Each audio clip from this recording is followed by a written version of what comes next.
Sigmund Freud نے کہا تھا وہ جذبات جن کا اظہار نہ ہو پائے کبھی بھی مرتے نہیں ہیں، وہ زندہ دفن ہو جاتے ہیں اور بعد ازاں بدصورت طریقوں سے ظہور پذیر ہوتے ہیں۔ آپ غالب، میر، داغ، جگر، جان ایلیا، پروین شاکر، وسیع شاہ اور دیگر اردو کے شعراء کی کتابیں پڑھ لیں۔ ان کا کثیر حصہ وصل و ہجر و فراق، انکہے جذبات، حسرتوں اور پچھتاووں کے موضوعات پر مشتمل ہوگا۔ تم حقیقت نہیں ہو، حسرت ہو۔ تم حقیقت نہیں ہو، حسرت ہو۔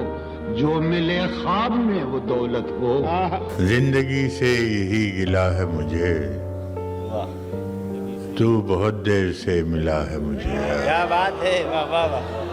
مجھے یہ ڈر تھا کہ تم بھی کہیں وہی تو نہیں جو جسم پر ہی تمنا کے داغ چھوڑتے ہیں، اور اب مزید نہ ملنے کی کوئی وجہ نہیں، بس اپنی ماں سے میں آنکھیں نہیں ملا پاتا۔ آپ گوگل کے اعداد و شمار کا تجزیہ بھی کر لیں، پاکستان کا شمار ان ممالک میں ہوگا جہاں فحش ویب سائٹ دیکھنے کا رواج سب سے زیادہ ہے۔ آپ خیبر سے کراچی تک کا سفر بھی کر لیں، عورت چاہے شٹل کاک برقعے میں ہی ملبوس کیوں نہ گزر رہی ہو، آس پاس موجود مرد حضرات اسے تب تک گھورتے رہیں گے جب تک وہ گلی کے موڑ مڑ کر نظروں سے اچھل نہ ہو جائے۔ آپ کسی سے گفتگو بھی کر کے دیکھ لیں، ہر دو فکروں کے بعد ماں بہن کے جنسی اعضاء پر مشتمل گالیاں شامل ہوں گے۔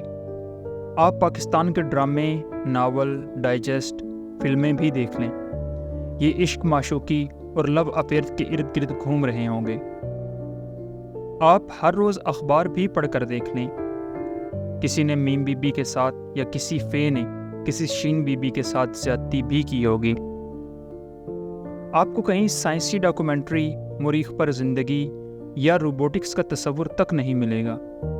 کوئی نیتشے، رسل، آئنسٹائن یا فلسفہ پر گفتگو کرتا تک نہیں ملے گا۔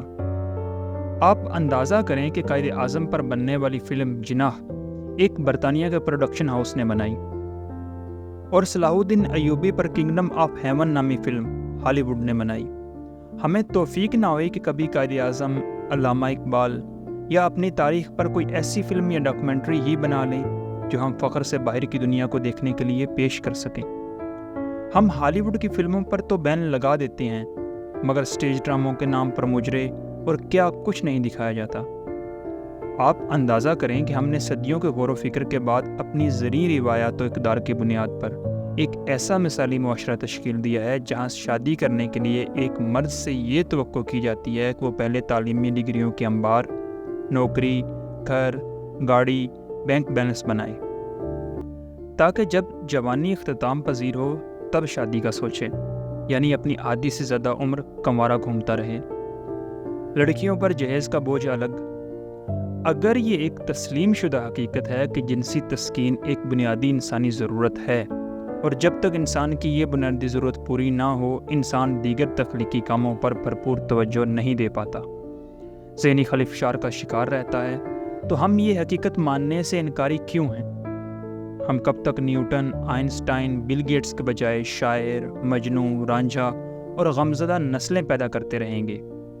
ہم کب تک زندگی کے 4 میں سے 2 دن آرزو اور باقی کے 2 دن انتظار میں گزارنے پر نوجوانوں کو مجبور کرتے رہیں گے؟